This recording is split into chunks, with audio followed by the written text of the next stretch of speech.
All right, we're going to doing space diagonals. So we have this shape right here, as you can see.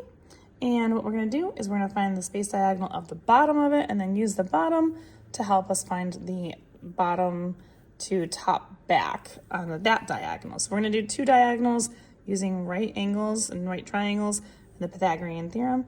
So we're going to start off with this bottom triangle. We have a 6. We have a hypotenuse of something and a 5 as the other leg. So we're going to use 5 and 6 as my two legs for the first triangle. So 5 squared plus 6 squared. And if you're not familiar with the Pythagorean, make sure you go check out the Pythagorean theorem videos that I have.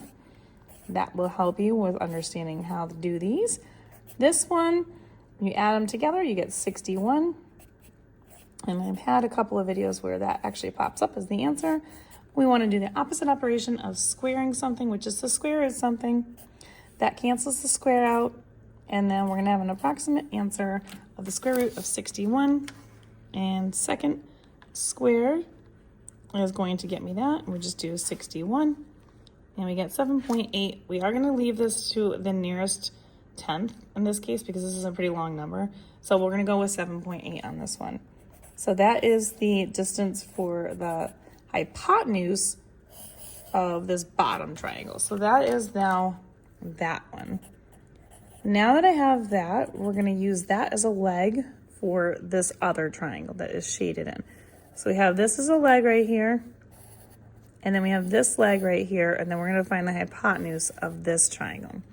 Now I know this height is 3 because this front up here is 3. So that means this back is also going to be 3.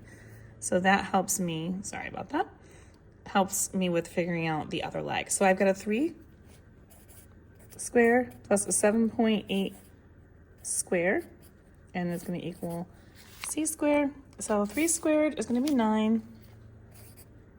7.8 squared is going to be 60.84. And then we have that.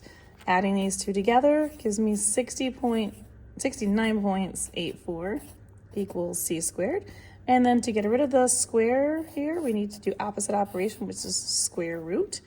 And when I do that, I'll do the second x squared button, and I do 69.84, and we get an answer of 8.3, but that 5 is going to round that 3 up to a 4. So it's going to be roughly 8.4 for this answer.